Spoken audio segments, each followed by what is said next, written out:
Good evening. What's up, everybody? Welcome, welcome. Friday night or Saturday, depending on where you're at. Thanks for making it down. As always, MA from Tacoma. What's up, Doug? Doug Smith. Welcome back.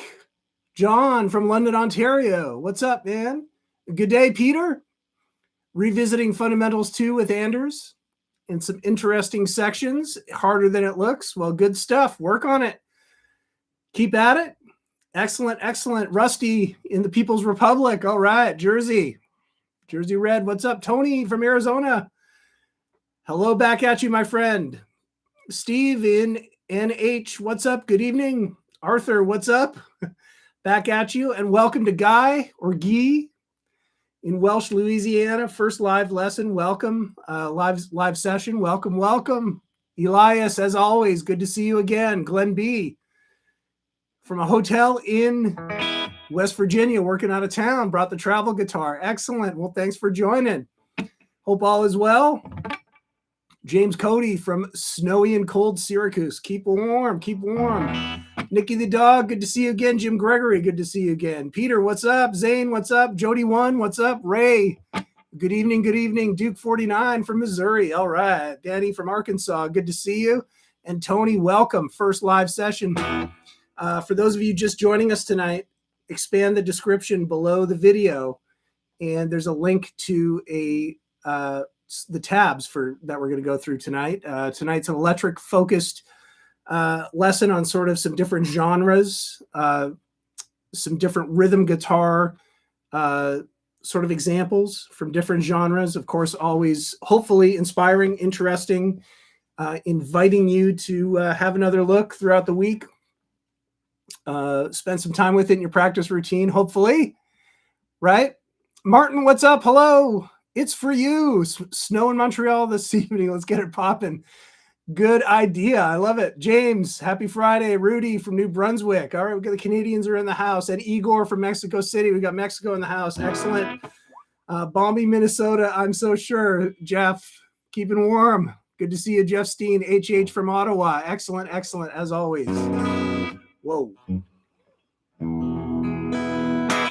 All right. Well, thank you for joining, everybody. I'm going to kick it off. And by the way, we've got the chat going.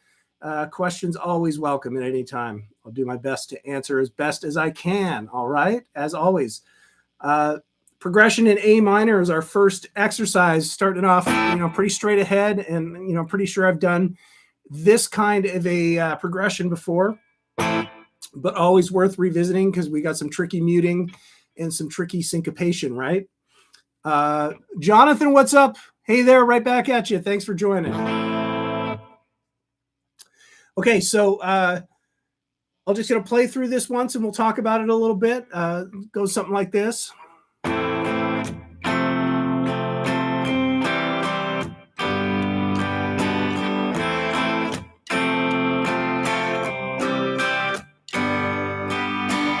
All right, so just a straight ahead chord progression can be used in a number of genres, anything from pop, rock, Americana, that kind of thing. Pretty straightforward chord progression, A minor to F to C to G. Tricky part is that we are switching chords in between the beats. Okay, so we've got our rhythm outlined in eighth notes. So what that means is we're thinking 1 and 2 and 3 and 4 and 8 sort of subdivisions per measure.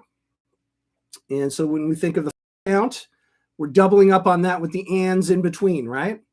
Tony, what's up from Hood Sport? All right, welcome, welcome. And Music Bill from Jersey. All right, there we go. And John, what's up? Good to see you, my friend. So we're going to start off, well, first of all, think of your strums when we've got 1 and 2 and 3 and 4 and what's up, Ozman? Good to see you. We're going to think of down, up, down, up, down, up, down, up, locking with that groove, right? So we've got a down, up on that first A minor chord. And then we've got this tricky little muted strum.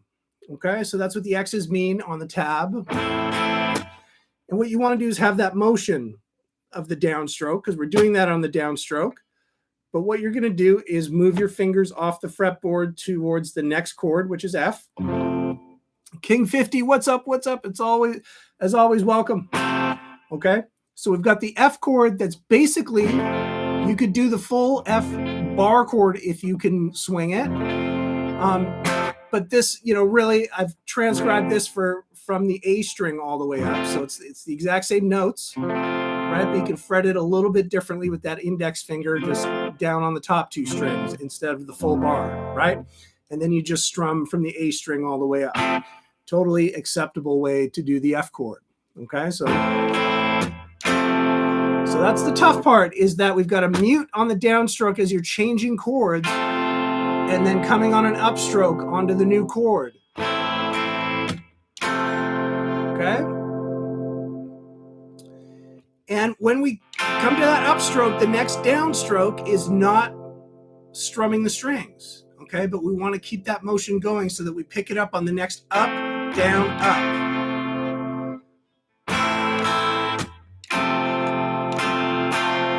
So notice that I've got this going. And of course, all of y'all, all of y'all that join me every Friday know this, that, I talk about this at length every time, is that in order to keep your steady time in something like this, you want to keep nice and relaxed and keep this going, okay? Because if I went and try to pick it up again without keeping my arm moving, you're way likely to not pick it up in the right spot in time, right? But it's much easier to just keep this going and lock to a groove. Okay? Going like this, right? Even better if you got your leg going, right? Right? Everything tends to kind of lock together a little bit. So that's what we're working on with this exercise, okay? It's a little bit challenging because we got that mute on the downstroke. Okay, so you want to bring your karate chop in. You're also bringing your fingers off that A minor to the F. Okay, so you can get that chick sound. And then by the time you get down to that upstroke coming back, you want to be on that F chord. What's up, Theodore? What's up? And Jabez, Mark. What's going on, everybody? Okay, so that's the first bar, A minor to F. Okay, and just keeping that strum going, even though we got a mute, and even though we're not doing one of the downstrokes. We want to keep that going, okay? All right, second bar, C chord with a high G, third fret of the high string, okay? Now, this is also a C major open chord. Instead of the open E string with the E note, which would be the major third of the C chord, we're going up to the G note, third fret of the high string, which is the fifth in the chord. So you've still got all the notes that make up the chord, because in a lower octave, you've got the C, B, and G. So those three low notes right there are a triad that spell out the C major. And the rest are just higher octaves. So you've got another C octave and then a G octave. So it works great. Okay. So again, with a down up and then a down mute as I move for the upstroke to the G chord. Now notice my finger movements here. I've planted my pinky on the third fret of the high string. So when I go from C to G, all I have to do is move these two fingers, same shape, but down a string set. So it's a very easy move. Okay.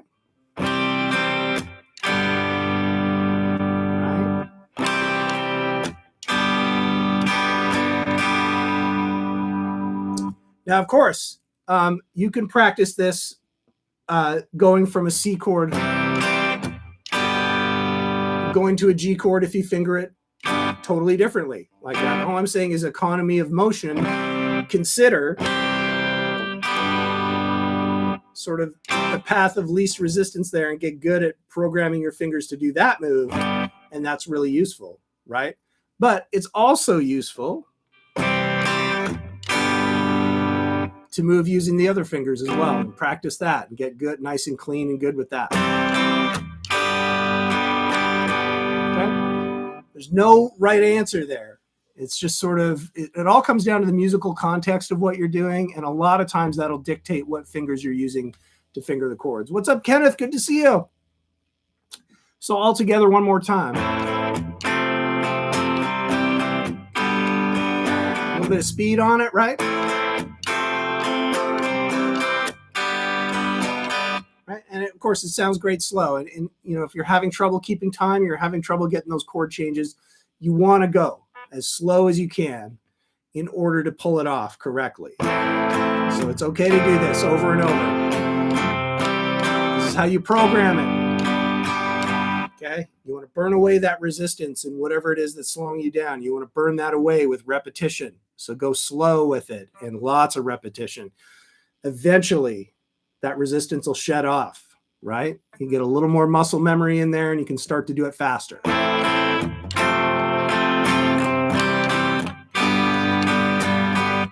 Right? Make sense? Good little start to the evening tonight or the day tomorrow for those of you down under. Hopefully. All right. Fun one, number 2. Good evening, Rob. What's up? Thanks for joining. Cheers, everybody. Okay, exercise 2, a little bit of Santana style. I don't think I've ever kind of done this sort of vibe. Again, with the muted strums a little bit, but I'm going to show you, as an alternate, we can also do it without the muting, okay, which are both things are really useful to practice because sometimes you want those chicky mutes in there and other times you want it to be completely clean. Let's just try this. I'm going to play this with the mutes, okay? Yes, Rob. Well, listen, 100% totally get that. You know, chord changes are really important. Go as slow as you need to go and just drill it, okay? Really try to get at it every day and, try not to rush it. Try to stay in time nice and slow and just work it, okay? All right. This is an A minor 7. I'm using 2 fingers to get it, okay? So I've got the root, 5th fret of the low string. I'm curling it to mute the 5th string. And then using 1 finger barred down on the top 4 strings on the same fret. So it's a little bit tricky at first to get this. And as you can see, there's just 2 chords in this progression. I'm looking at exercise 2, A minor 7, and then up 2 frets, same shape, B minor 7, okay? Let's see if you got this.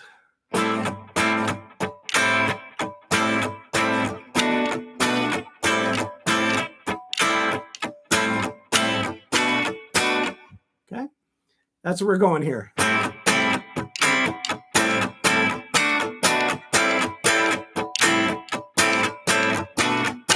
Okay, so very similar to what, something that Santana might do, right? So we've got the muted strums in there again, and it's a matter of keeping this strums going here, okay? Again, with this motion, nice and relaxed.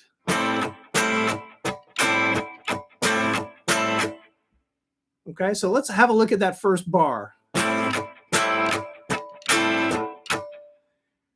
Got some syncopation, so it's a little bit tricky, right? Because I'm pressing down on those first 2 downstrokes, but the upstrokes are muted. So I'm pressing onto the chord and then releasing off, but still holding the strings so that it makes that chick sound, okay?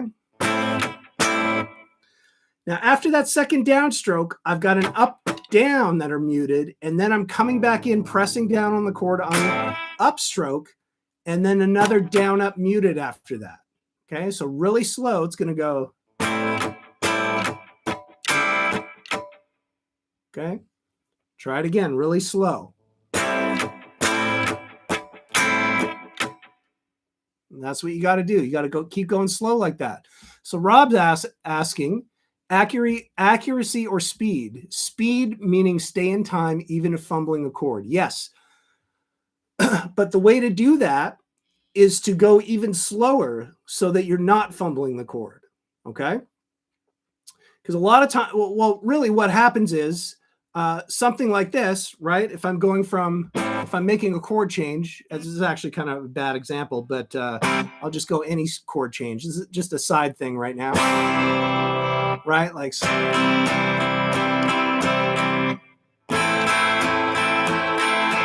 if I'm going from C to A minor, that's the kind of thing I want to avoid practicing, is that gap in between, okay? That means that I'm practicing it too fast. Right? Because I'm breaking up the time in order to get my fingers ready for the next chord. That's what we don't want to do. What we want to do is slow it down so that you stay in time and still give yourself enough time to make the chord shape. Something like this,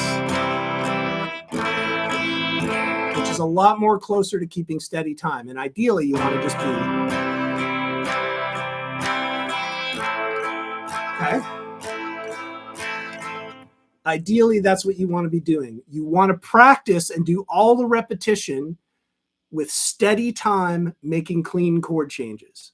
And you need to find that really slow speed where you can do it and then just do it over and over and over and over. Program all that into your muscles so that when you come back to it tomorrow or the next day or the day after, you can experiment with playing it just a little bit faster. And you should be able to see an increase in speed as you keep doing that.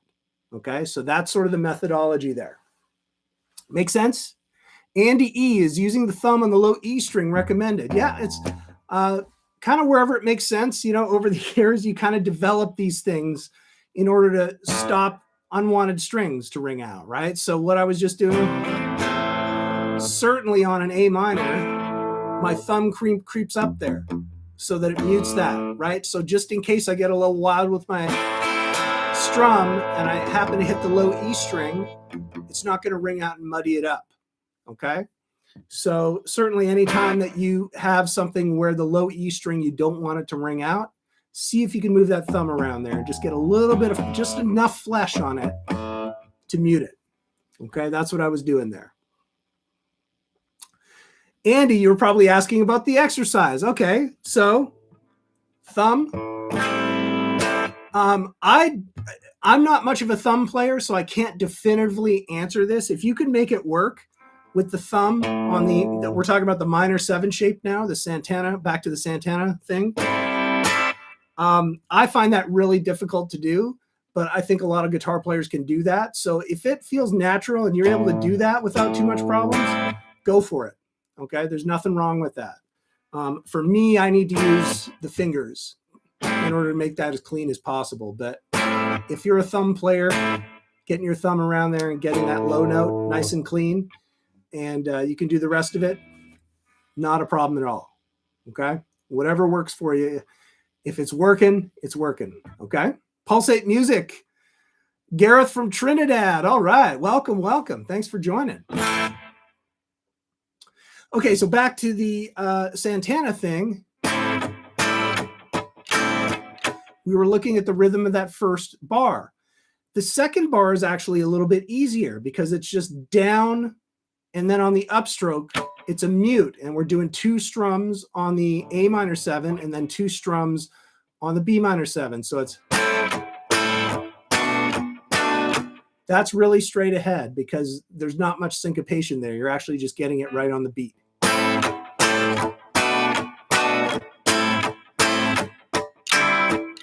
Okay, so it's that upstroke on the chord that's a little bit tricky on this. Okay, you put it all together.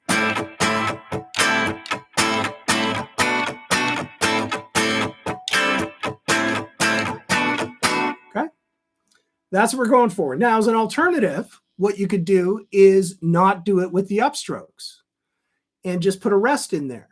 Okay, and so it might sound something like this.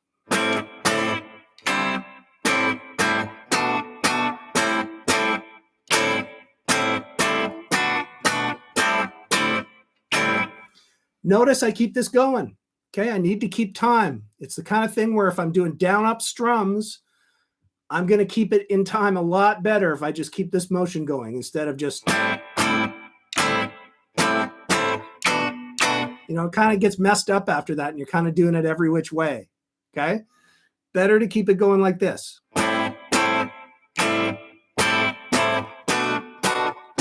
Okay, so experiment with that. Experiment with the muted strums in there, but also without, because they're 2 different sounds. None is less or more desirable than the other. It's more just what you're going for, what you want to hear.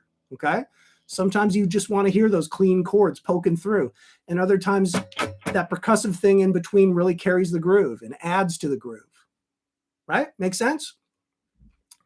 MA, I found barring with the index and mute with the ring finger on about the 7th fret.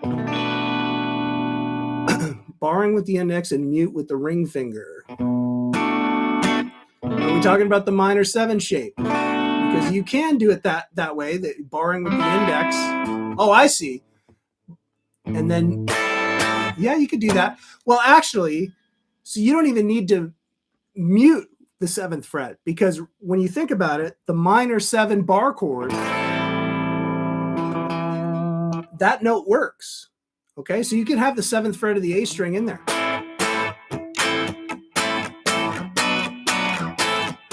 Okay, but what we notice a lot of times with those sort of drop chords, like sort of the jazzier voicings of chords, they'll get rid of stuff like that. So that's why we end up with like sort of that low 5th. Notice that there's a subtle difference in the sound of this.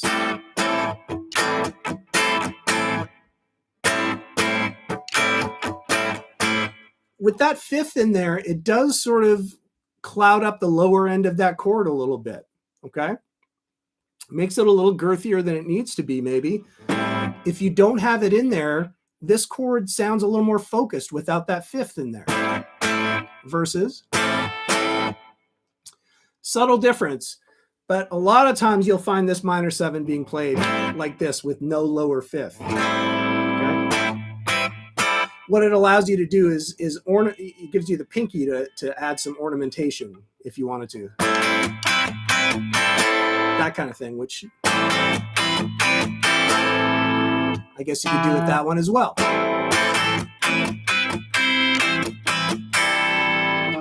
So there you go. Just different flavors of the same thing. But you will see this particular voicing in a lot of stuff. It's sort of like the used in all genres, really. Okay? Makes sense. Okay. On to the next. Exercise 3, a bluegrass strum. This is a little bit challenging, but this is a fun one. I'm grabbing a G chord. And I'm grabbing the one, thanks, Danny. Excellent. I'm grabbing the one where I've got the 3rd fret of the low string and I'm curling it to mute the A string. So I don't have a low 3rd there. Open D, open G string, and then 3rd fret of the B and high E string, which are higher octaves of the open D and G strings. So what you have is a G5, which is essentially an open power chord. And what we're doing is, now in this case, it's a little tricky to keep this going because you're moving to different strings to strum, okay? When you've got that wide strum going, this is where keeping this motion going works really well. In this case, let me just play it first. First bar on the G chord. This is what we're going for.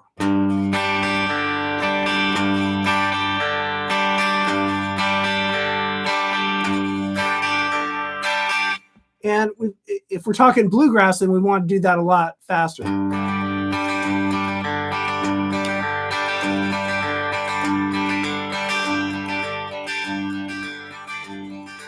Okay, that kind of thing. And you notice that now the strum has to be a little more precise about which strings you're strumming, okay?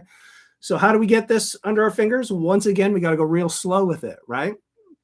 Essentially what we're doing is grabbing the root on a downstroke, and then a down up on the upper part of the chord from the G string all the way up. And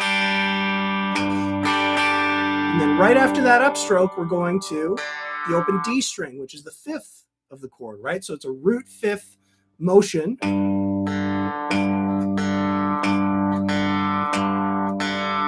But we're adding that down up on the upper part of the chord in between each one.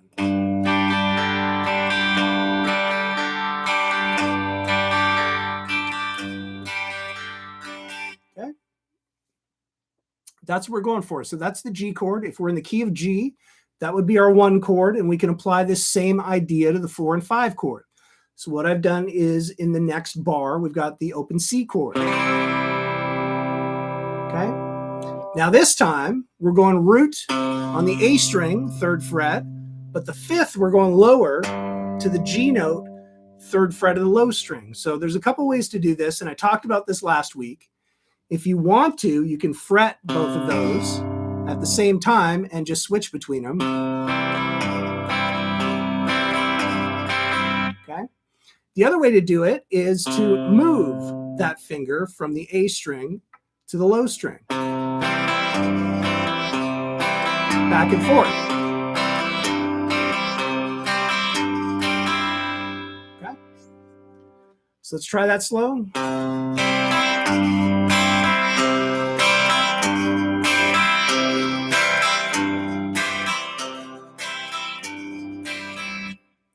Right? That's what we're going for there. What's up, Luther Perkins? There you go, Duke 49. All right, Doug Smith, Doug from Denver.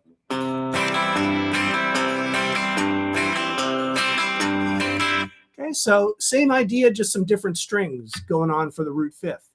And then speaking of different strings, you go to the 5 chord, the open D chord. Now you've got the root on the open D string, but the lower 5th is on the open A string. So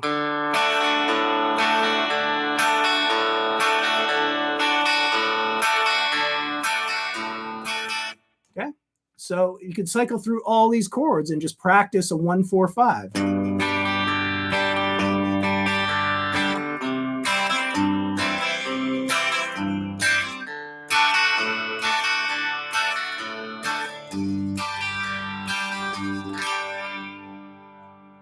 Something like that, right?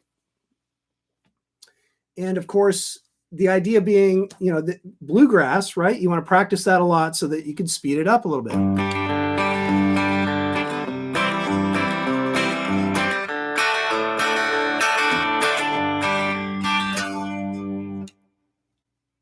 Make sense? There you go. A little bit of slap back. I love it. I actually got a little bit of slap back on there just in the background. All right. You with me so far? How we doing? Got a little bit of a modern country kind of boogie riff. This is sort of an alternative and a little bit richer sounding than, you know, if you came up with something that was, you know, sort of like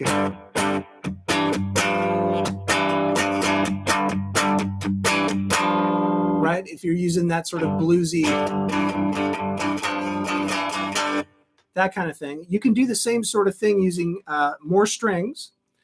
Okay, so in this case, I recommend your pinky. You're going to have to do your pinky on the high D note, 3rd fret of the B string. And then I've got my middle finger on the low G, 3rd fret of the low string. Okay, I'm going to curl that to mute the A string. Concentrate on those. And what I'm going to do is add in with my index finger, 2nd fret of the D, and then with my ring finger, the 3rd fret of the D. And the riff's going to sound like this. All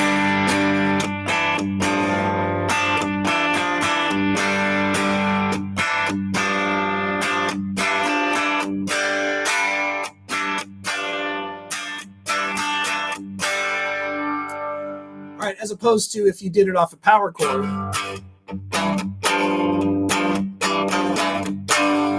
Right, which maybe sounds a little bit girthier, but maybe not quite as colorful as having some of these open strings ringing out, right? So it's a little bit tight in there. It's a little bit challenging. To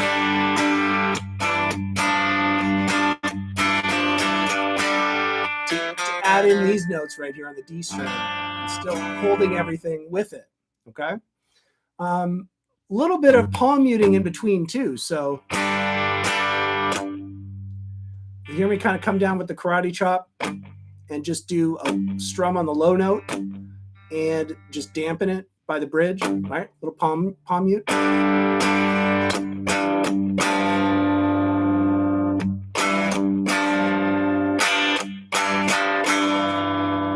Okay, so just giving it some groove in between, okay?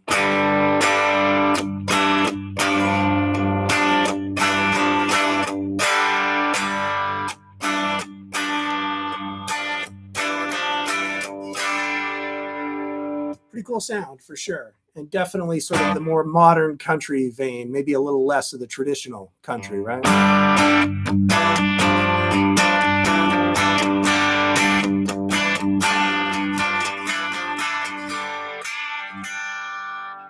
Okay. So yeah, just add in some extra, grooves, some extra strums in there. And experiment with this. So I say this every week. These exercises are not set in stone. Feel free, if you're inspired by any of this, to mess around with it, right? Try to come up with your own tangents based on these things. Change the chords, change the key, change the string sets, right? Add some strums to it. Try to get a different grooves going, okay? Hopefully it just spurs a little bit of experimentation, right? All right. Jonathan, octave down is good too. Yes. There we go.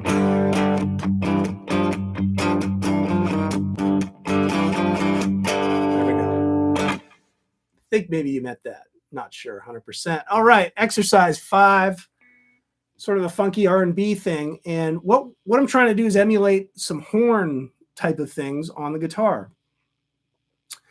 So I'm using some dominant 7th shapes here and sliding back and forth. So this first one is like that. So I'm starting, where I'm going is E dominant 7th. And basically what this shape is C7, open C7, slid up so that the root note on the A string is the 7th fret, which is an E note, okay? And I'm starting a fret below it, sliding up, sliding back down, and sliding up. It's kind of like a horn thing, right? Like a semitone little horn riff, right? Kind of hear horns do that kind of thing. So pretty cool on guitar, right?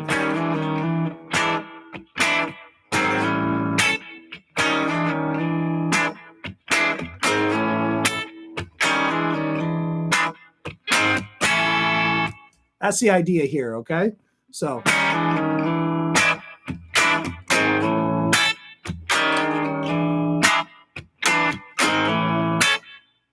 made it into a little bit of a riff, okay? So we've got,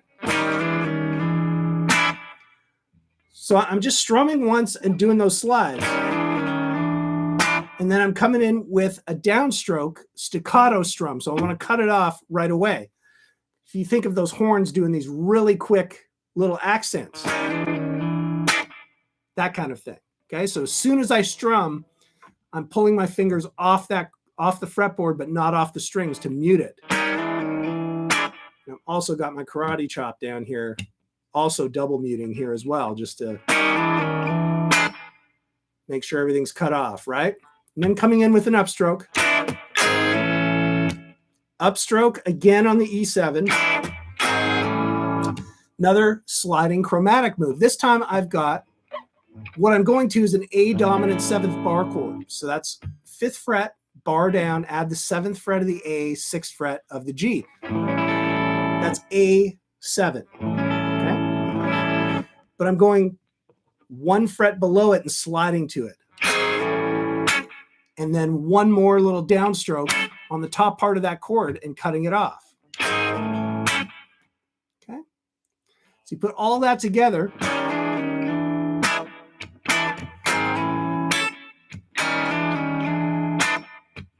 I messed it up.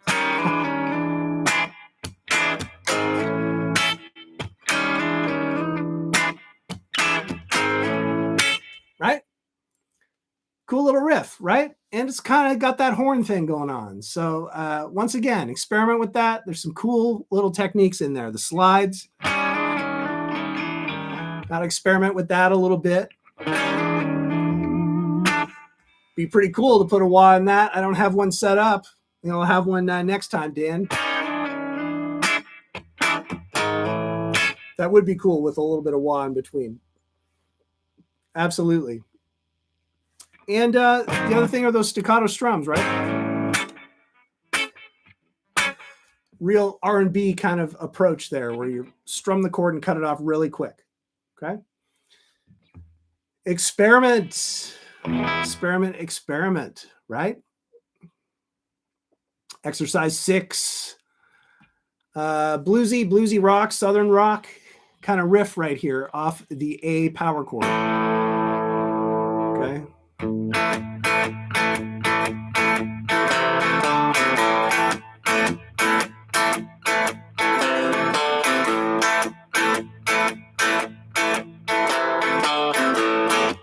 Kind of a classic, right? Sort of ZZ Top-ish. It's based off this A chord. So all we got to hold down is the open A string open, second fret of the D and G, okay?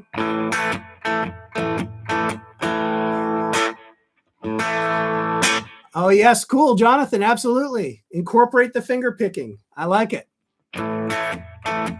So let's, first of all, before that little riff at the end, which is sort of the icing on the cake of this thing, what you want to do is get this groove going, okay? And the first big thing about this groove is that we're doing down, up, down, up, down, up, down.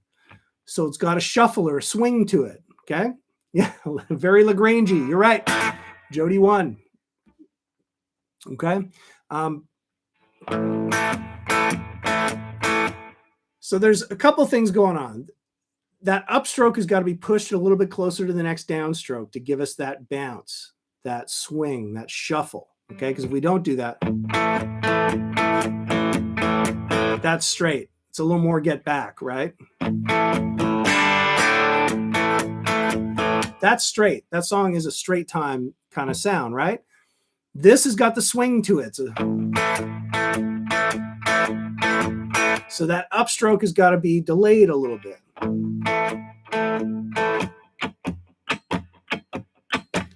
Right? Aunt Diane, what's up?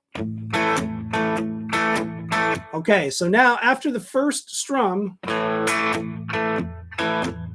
what I'm doing on the downstroke is sort of hitting the lower part of the power chord and also a little bit of muting with it.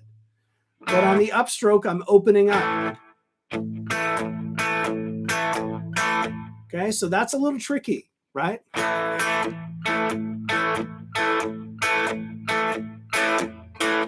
So that's sort of the first thing to work on, is just don't even worry about the extra notes at the end. Just go slow and then, what's up, Steve? Glad you made it.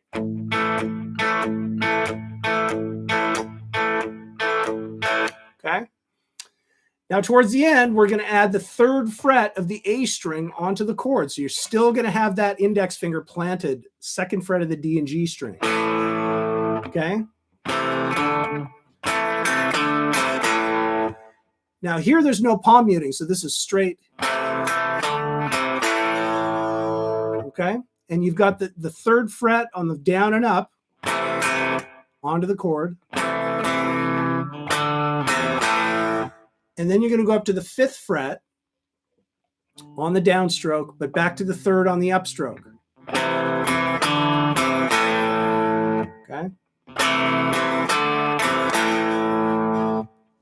So put that together, you get that classic ZZ Top Lagrange kind of thing, right?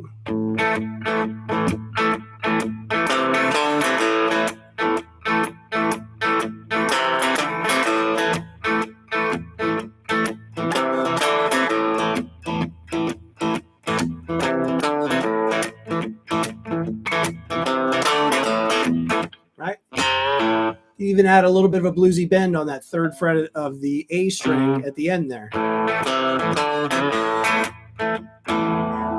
Give it a little bit of texture. All right.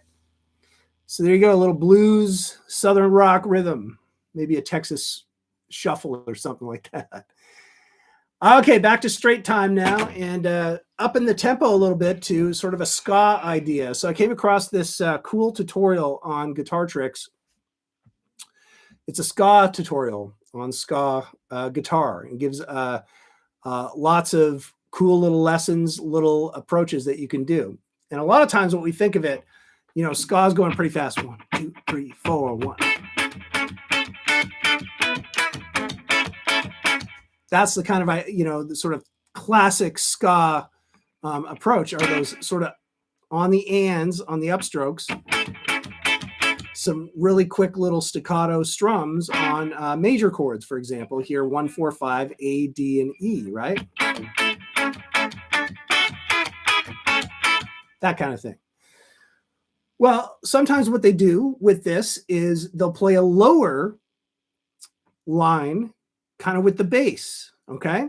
And what it'll do, it'll be a chord, it'll be an chord arpeggio, outlining the notes that make up the chord. So for example, for A major, I've got the root, A, 5th fret of the low string. I've got the major 3rd, 4th fret of the A string. The 5th is the 7th fret. Okay, so on the A chord, which normally, if you were going right, here's maybe what the bass be doing. That kind of idea. Okay, so note it's a little bit of a muted strum, and then 5th fret of the low string, 4, and then 7 on the A, repeated. Okay. I actually recommend doing this all with downstrokes because you want to work it up to be quite fast. That kind of thing. Okay. A little bit palm muting is good too. And then you're following the chords. So in the second bar, so now you've got the D major.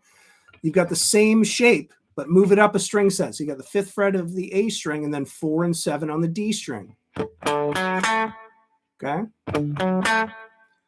And then notice how we're not going to mute the last one on the E. We move that shape up 2 frets.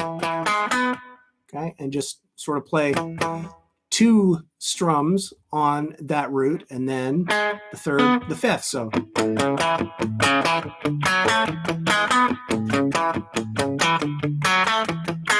that kind of idea. Okay. Really cool. Outlining the chords, a little bit lower register, right? Playing more like what a bass would do. What I show you in the last 2 bars of this exercise is sort of a variation on this, where instead of the low A note, you can use the octave up. And so you're using the 7th fret of the D, right? And then he adds in something really cool in the second bar here. So some extra picks. A quick little down up, like a downstroke and then a quick down up, which would be a 16th note or a couple of 16th notes.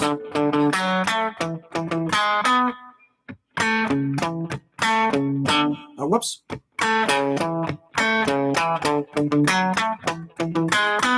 Right? So that's that second variation. That kind of idea. So pretty fun, actually, once you get that under your fingers, try to work it up as fast as you can. Some cool way to kind of outline the chords, right? If you kind of go slow, you're sounding more like a reggae bass player, right? Like,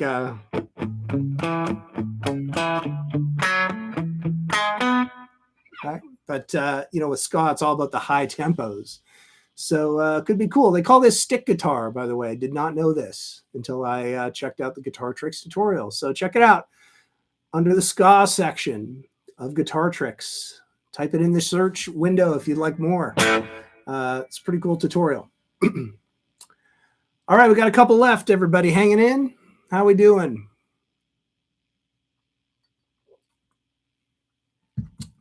Cheers, everybody. All right. What my Friday night session would not be complete without some sort of triad highlights. Right on, Jim. Killer. All right, Jonathan, take care. Thanks for dropping in. We appreciate it. Sort of a little bit of the Who, right?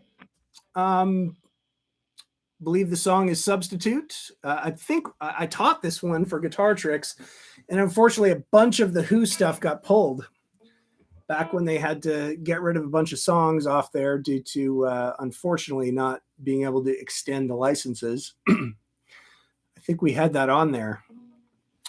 Maybe not. But anyway, this is sort of the riff here. And kind of goes like this.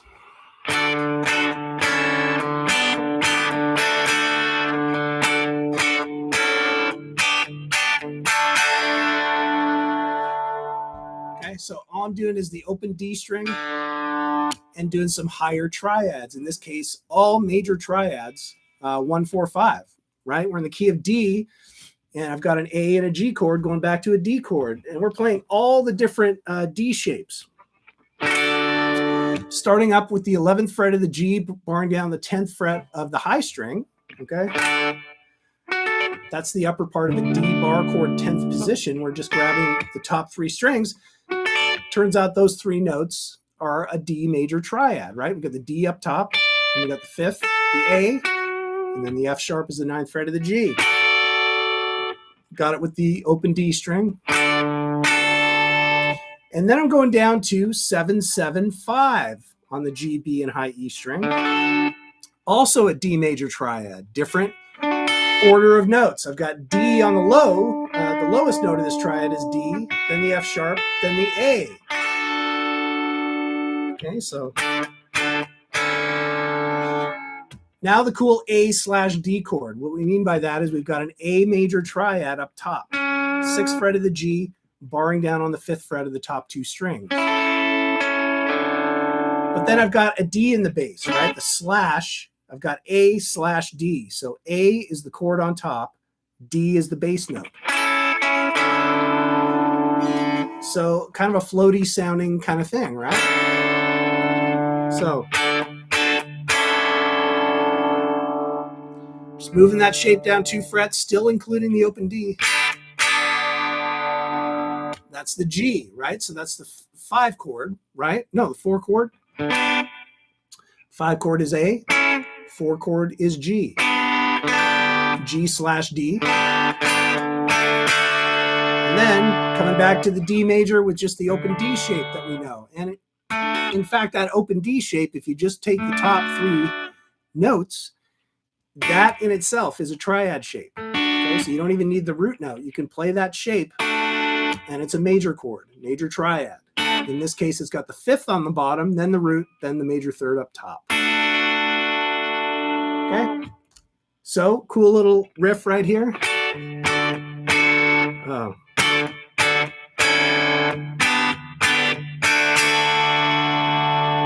Right on, Doug. Thanks, Rusty. I appreciate it.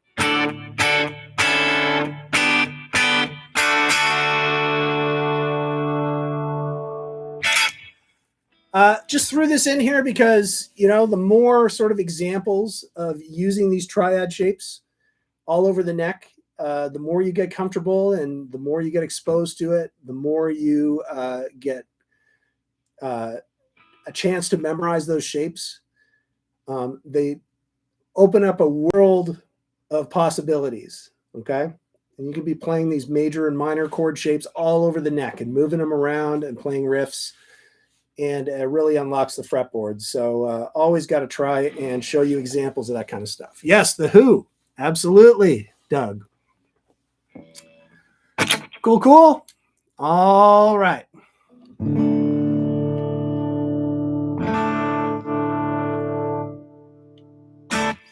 Okay, substitute. That's it. All right, on these rhythm style workshops, I always like to kind of end it off with a jazzier thing. So Girl from Ipanema, I think, is that how you say it? Ipanema, I think, right? So let's look at a tough chord grab. I don't use this one too often, so I'm not going to be very good at it. But this is a major 7 voicing, and my root note is F, 8th fret of the A string. The major 3rd is the 7th fret of the D. Okay, then I've got the 9th fret, which is the major 7th, E note, right? 9th fret of the G. And then the G right here. 3rd fret, 8th fret of the B string. Okay, so sort of an F major 7, probably an F major 9 actually. Probably made a mistake calling that an F major 7. We got a major 9. So we got the 9 in there, right? G. Okay, so let's look at the plucking here. This is like sort of a finger-picked rhythm. Okay, try that again. E, pa, ni, ma. There we go. Got it.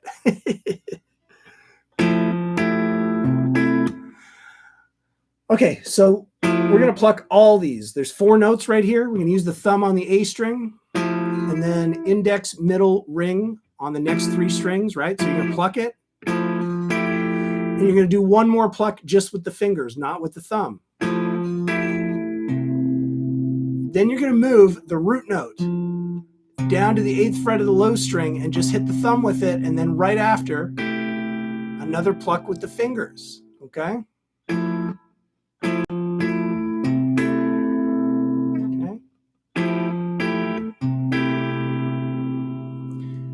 So if we do 2 bars in a row. Okay.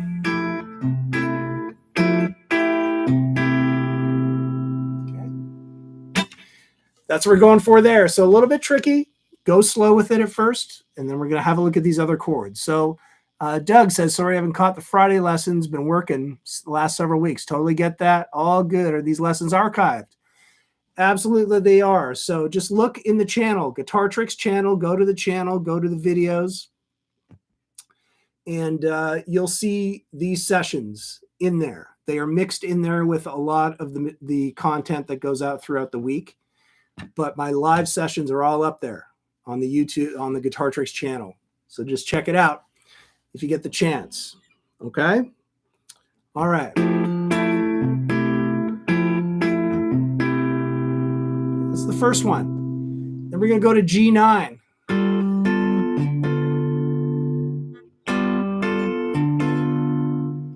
So this one is the 10th fret of the A, 9th fret of the D, and then barring down on the top 3 strings, 10th fret. Okay? And actually, you could use your pinky if you want. I usually just bar down on the top 3 strings, even though we're only plucking to the B string. Okay?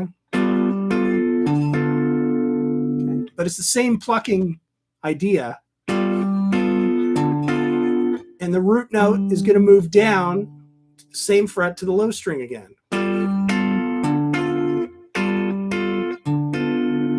So let's look at that top line one more time. Okay?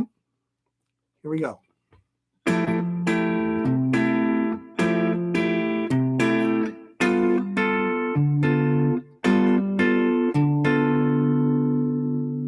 All right, now we're on to the last line. I'm going to use the same shape, but just move the D string from the 9th fret to the 8th fret.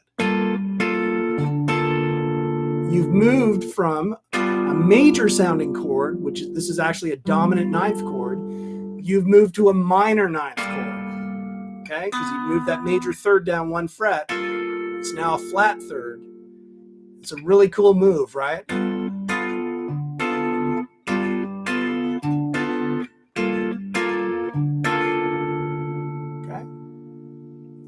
Just 1 bar of that, okay? And then we're going to go to a passing chord here, G flat 9. So now all you have to do, you've got your index finger in the right spot, but you move these fingers down to the 9th fret. So I've got the 9th fret of the A string, 8th fret of the D string, barring down on the 9th fret of the G and B. Same plucks, right? And then for the trickiest part of all, coming back to our F major 9.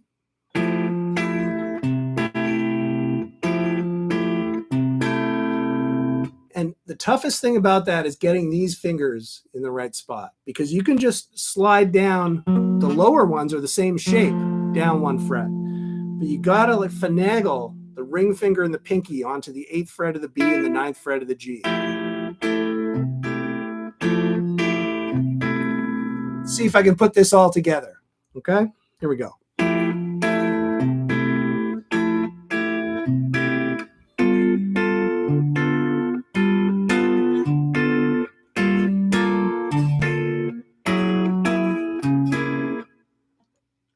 I messed it up. So Thinking about it too much. The pressure was too much here on the session.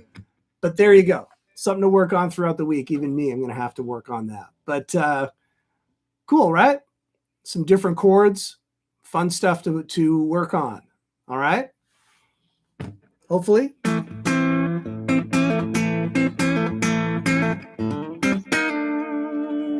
Right on, Scott. I appreciate that. Rusty, question about 3 acoustic guitars. Thoughts on the Fender Malibu, the Concert, and the Martin Road Series Dreadnoughts? Oh, man.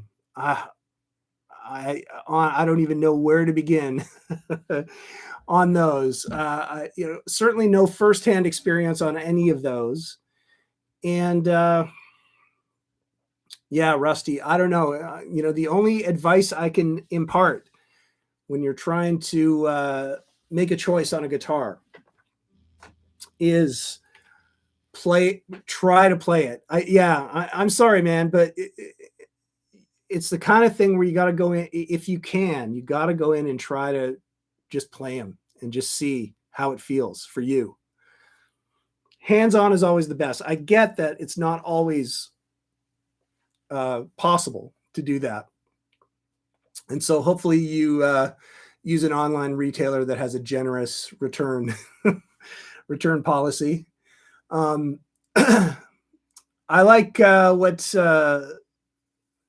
what Glenn says with Martin, you can't go wrong. I love my Martin. I know it's not the exact model that you're talking about, the one that I have. I have a Martin Dreadnought, but it's a sort of a different model, but I love mine. So I can vouch for Martin, but I can't vouch for the specific models there. So yeah, I wish I could be of more help. I feel like if anyone out there in the comments can help out with any of those, that's greatly appreciated, right? Let's see, Russ, do you have any ear training hints and lessons available? Yeah, on Guitar Tricks, Christopher Schlegel has some ear training tutorials. And it's usually interval recognition, right? Trying to train your ears to be able to hear the distance between a couple notes. And that'll help you with chord recognition and all that kind of stuff. So just go to Guitar Tricks and type in ear training, and I believe Schlegel's tutorials will come up. Failing that, YouTube has tons of stuff for ear training. And a lot of it is like that. What they'll try and do is, you try and train yourself to identify intervals by thinking of really famous songs that are burned into your brain, like Happy Birthday and the Star Wars theme and all that kind of stuff. The first couple notes of those really well-known melodies, you know them so well that if you can kind of transfer them onto, like any examples on the guitar, that's how you sort of train yourself to be able to pick them out. And so all these tutorials will really help with that. Hopefully you'll be able to find something like that, Russ. Okay, but we definitely have some stuff on Guitar Tricks. Jim Gregory, a friend pricked out a Fender. All mahogany was great. 500 with case. There you go.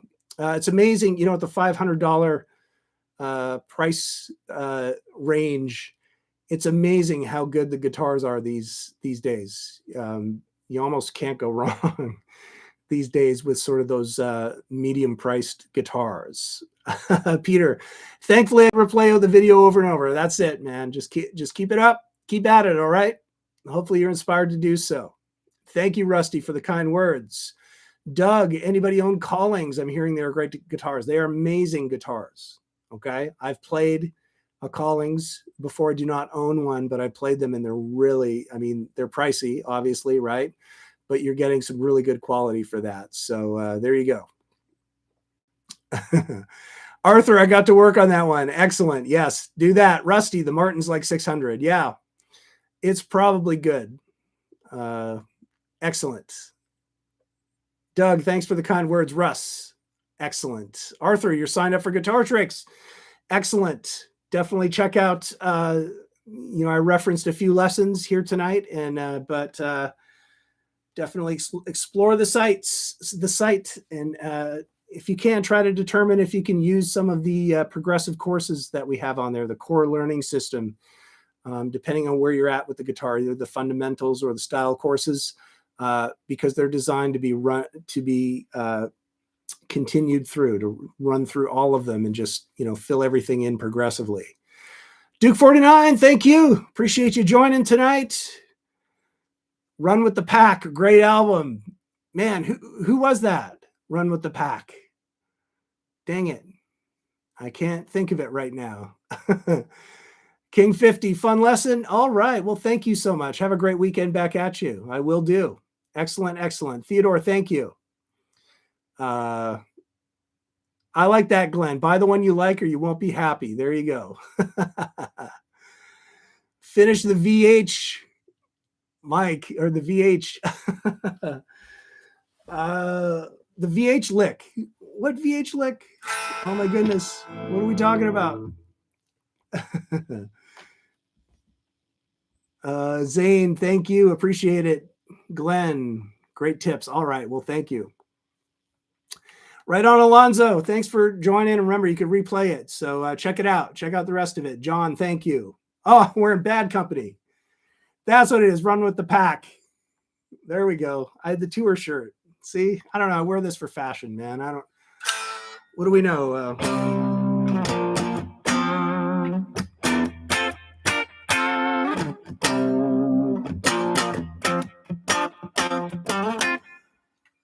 Right. Might know a few Bad Company songs, but that's it. Good one. Running with the Pack. All right, guys. Danny, thank you. Tony, just wanted to chime in some of those rhythm ideas, but I'm heavily into studying GT rock level.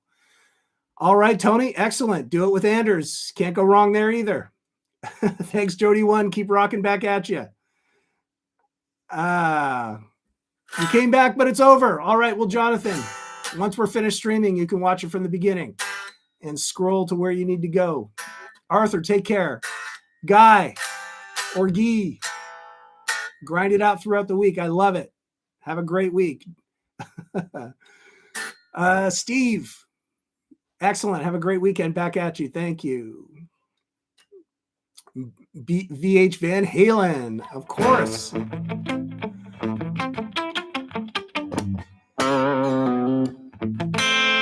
On a clean sound, right? Oh, don't get me started, man. I'm going to run through all the riffs that I know. All right. Cheers, Nikki the dog. Thank you. Andy, thank you. Jim Gregory, thank you. Rusty, I'll look at this, though I won't be able to sound you. Rusty, keep at it, man. Shooting Star, there you go. Great Bad Company song. Love it.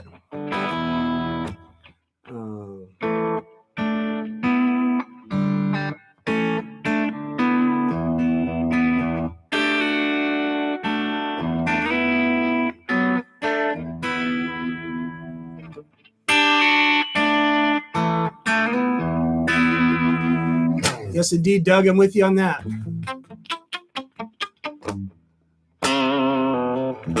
Thank you, John. Thanks for joining. All right, everybody. Have a great weekend. Have a great next week. Thanks so much for joining tonight. I super appreciate it. We'll be back on the acoustic next week. I think it's an acoustic workout time, so we'll do that. Everybody, have a good one. Okay, thanks for joining, and take care. We'll see you guys. See you, Doug. All right, guys. See you, Rusty.